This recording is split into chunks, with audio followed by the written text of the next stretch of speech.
Bonjour et bienvenue dans ce tutoriel Excel pour Mac sur la méthode des pentes extrêmes.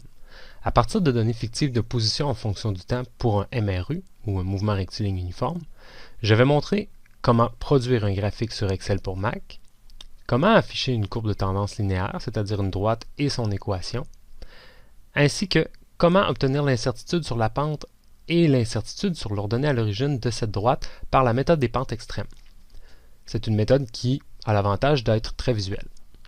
Notez que le tutoriel sera réparti en plusieurs capsules et que vous pouvez sauter à une capsule ultérieure si vous savez déjà comment produire correctement un graphique sur Excel. Supposons que le mobile qui effectue un MRU est un disque sur une table à coussin d'air. Voici un tableau contenant 5 instants et les 5 positions occupées par le disque à ces instants. Les 5 couples de mesures sont numérotées dans l'ordre à partir de 0.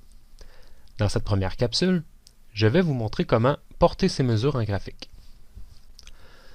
Alors débutons. Sélectionnez d'abord vos données sans les incertitudes. Rendez-vous dans l'onglet Insertion, section Graphique et insérez un nuage de points. L'onglet Création de graphique devrait s'ouvrir automatiquement. Sinon, faites un clic gauche sur une portion vide du graphique pour le sélectionner. Cliquez sur Ajouter un élément graphique pour ajouter des titres aux axes du graphique.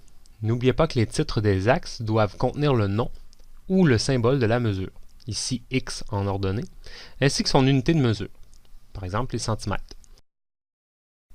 Personnalisez le titre du graphique pour bien représenter les données mises en relation ou le phénomène étudié. N'oubliez pas de numéroter le graphique.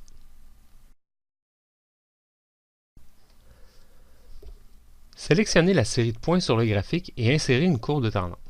Elle devra être de type linéaire par défaut, c'est-à-dire une droite. Dans les options qui apparaissent à droite, faites défiler vers le bas et sélectionnez « Afficher l'équation sur le graphique ».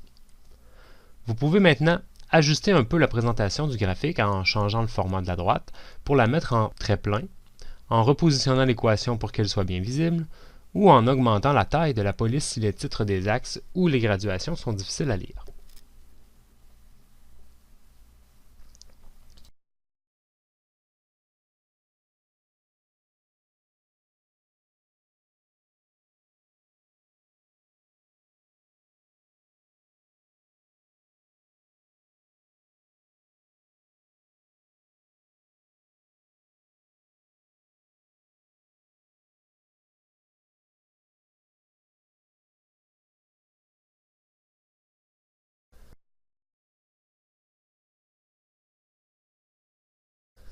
Pour afficher les barres d'erreur, sélectionnez le graphique en cliquant sur une zone vide afin de faire apparaître l'onglet Création.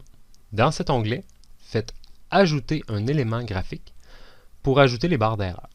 Je vous conseille d'aller directement dans les options des barres d'erreur. Cela créera des barres d'erreur verticales et horizontales. Ne paniquez pas tout de suite si le graphique prend une drôle d'allure. Ça peut être dû à des incertitudes trop grandes. Remarquez le menu Format à droite. Par défaut, les barres d'erreur verticales sont sélectionnées et elles ont une incertitude de plus ou moins 1. D'après le tableau 1, l'incertitude sur les axes des ordonnées devrait varier de 4 à 6. Il faut donc prendre les barres d'erreur personnalisées en bas. Vous pouvez sélectionner l'incertitude directement dans le tableau. Notez qu'Excel vous permet de mettre une marge positive différente de la marge négative dans l'incertitude. Mettez simplement les mêmes valeurs. Pour sélectionner les barres d'erreur horizontales, vous pouvez simplement cliquer dessus. Parfois, elles sont trop petites et elles sont difficiles à sélectionner. Vous pouvez alors passer par le menu Mise en forme et sélectionner les barres d'erreur dans le menu déroulant à gauche, puis cliquez sur Mise en forme de la sélection. Ici, l'incertitude sur l'axe des abscisses est constante et vaut 0,2 secondes, selon le tableau 1.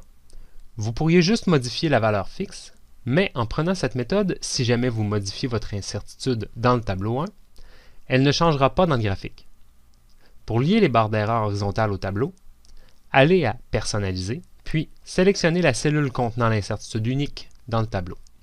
Excel comprendra que cette incertitude doit s'appliquer à toutes les valeurs de temps.